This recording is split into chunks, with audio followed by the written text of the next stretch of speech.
આ બધી જાતના ડિસ્કશન થતા હોય છે. એટલે બેટર છે કે જ્યારે તમે પરીક્ષા આપવા જાઓ ત્યારે કોઈ ગ્રુપમાં નહીં પરંતુ એકલા જાઓ, જેથી કરીને તમે જે કોઈ પણ માઇન્ડસેટ સાથે કે જે માનસિક અવસ્થા સાથે ચાલી રહ્યા છો એ છેક સુધી મેન્ટેન રહે, એમાં કોઈ જાતનું કોઈ વિઘ્ન ના આવે અને તમે સારી રીતે MCQ જે છે એ એટેન્ડ કરી શકો. જનરલી અમુક જે હાઇપોથેટિકલ થોટ્સ તમને આગલી સ્લાઇડમાં બતાવ્યા એ જો તમે એવોઇડ કરશો તો તમે નેગેટિવિટીથી બચી શકશો અને સારી રીતે MCQ તમે તમારા એટેન્ડ કરી શકશો.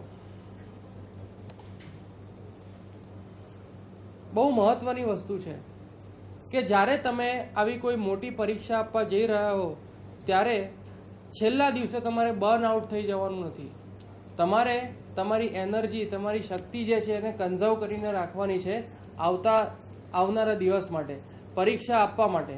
એટલે છેલ્લા દિવસે તમે પૂરતી નિંદ્રા લો, પૂરતી ઊંઘ લો, પૂરતો આરામ કરો જો તમારે લોંગ ડિસ્ટન્સે ટ્રાવેલ કરવાનું હોય તો. ખાસ કરીને જે અમુક ફેક્ટ છે, દાખલા તરીકે માહિતીસભર અમુક જે પ્રશ્નો હોય છે જેમાં તમારે નંબર યાદ રાખવાના છે કે આંકડા યાદ રાખવાના છે કે લક્ષણો યાદ રાખવાના છે, આ બધાની એક યાદી તમારા ખિસ્સાની અંદર તમે રાખો અને જ્યારે તમને ટાઈમ મળે, જરૂરી નથી કે તમે એના માટે એક સ્પેશિયલ આખું સેશન રાખો, જર્ની દરમિયાન તમે આ બધું વાંચી શકો. દાખલા તરીકે સવારે ઉઠીને તમે બ્રશ કરતા હો એ દરમિયાન તમે વાંચી શકો, તમે તૈયાર થતા હો એ દરમિયાન તમે આ બધી વસ્તુઓ તમારી સામે રાખી શકો.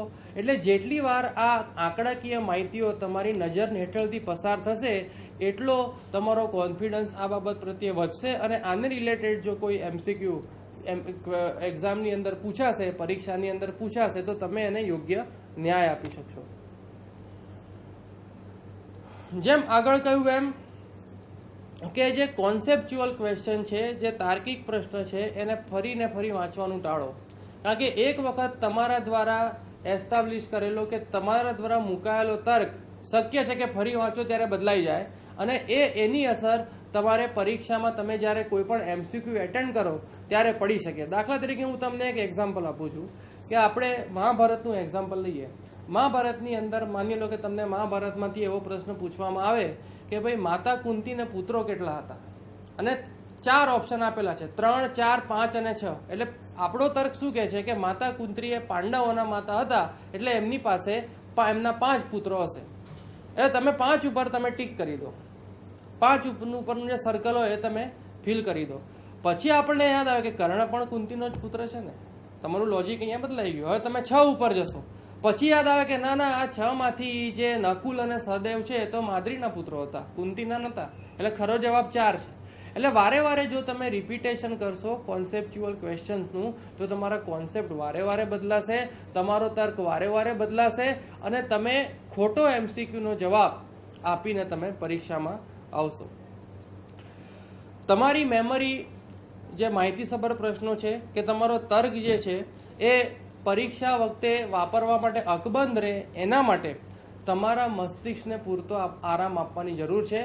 એટલા માટે પરીક્ષા પહેલાં તમે પૂરતી નિંદ્રા લો એ ખૂબ જ જરૂરી છે.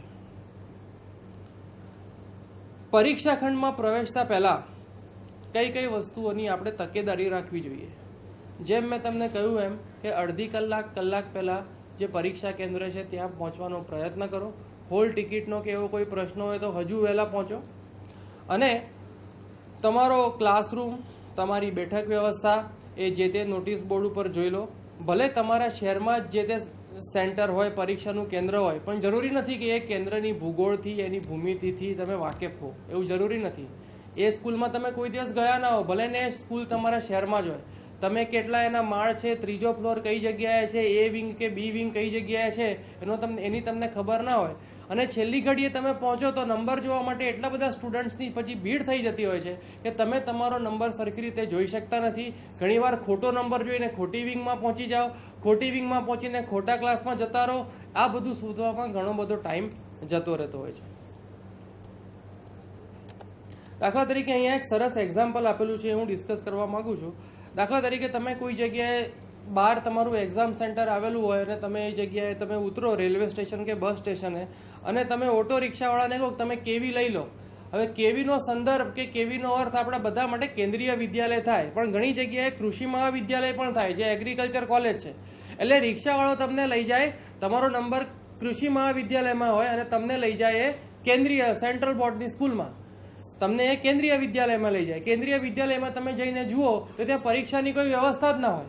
એટલે આ રીતે સ્પષ્ટ કોમ્યુનિકેશન તમે જ્યારે બીજા સેન્ટર ઉપર જતા હોય ત્યારે તમારે રાખવું જોઈએ, જેથી કરીને તમે આ પ્રકારની કોઈ પરિસ્થિતિમાં, આ પ્રકારની કોઈ સિચ્યુએશનમાં ભરાઈ ન પડો.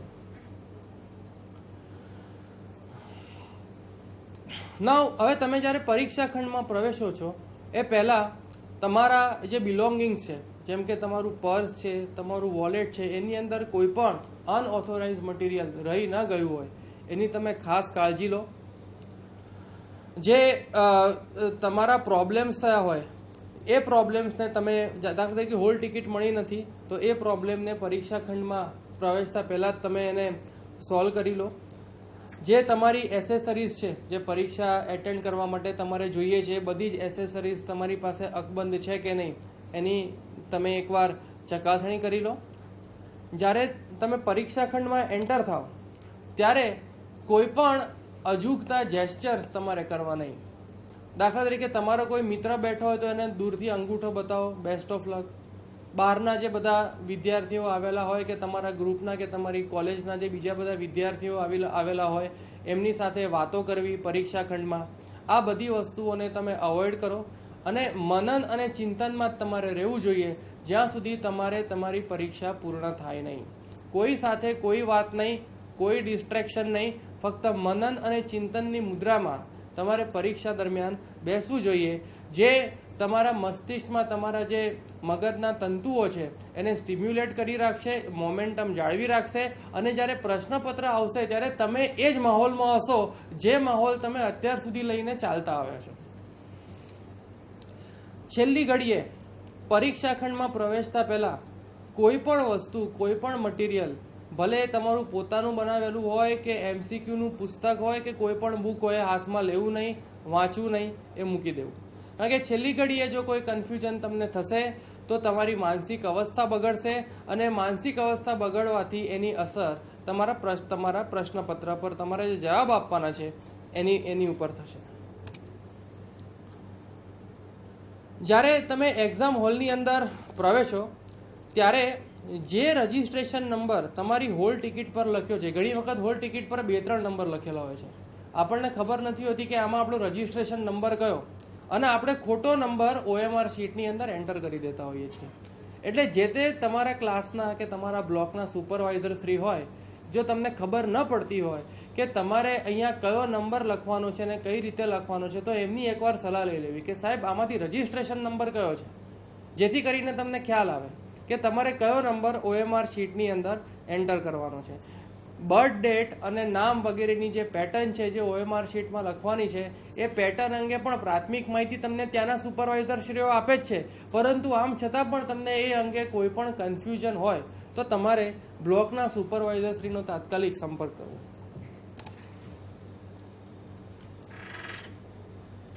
ક્વેશ્ચન પેપરનો કોડ, આ અંગે પણ ઘણા કન્ફ્યુઝન્સ પ્રવર્તતા હોય છે કે જે તમારી ક્વેશ્ચન પેપર બુકલેટ આપવામાં આવે છે, યાદ રાખો કે દરેકનો કોડ અલગ અલગ છે અને દરેક બુકલેટની અંદર જે MCQનો ક્રમ આપેલો છે એ પણ અલગ અલગ છે.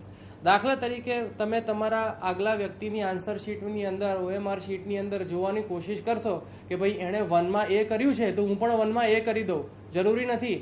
એની બુકલેટની અંદર જે ઓપ્શન એ સાચો હશે એ તમારી બુકલેટની અંદર C, D કે B પણ હોઈ શકે છે. એટલે તમારે આ વસ્તુનું ખાસ ધ્યાન રાખવાનું છે કે તમારો બુકલેટનો કોડ કયો છે અને આગલી વ્યક્તિમાંથી જો તમે જોઈને તમારી OMR શીટની અંદર કોપી કરવાનો પ્રયત્ન કરશો તો 100% તમારા ઓપ્શન ખોટા પડશે, કારણ કે દરેક બુકલેટનો જે કોડ હોય છે એ કોડમાં દરેક આપેલા MCQનો ક્રમ એ બદલાયેલો હોય છે.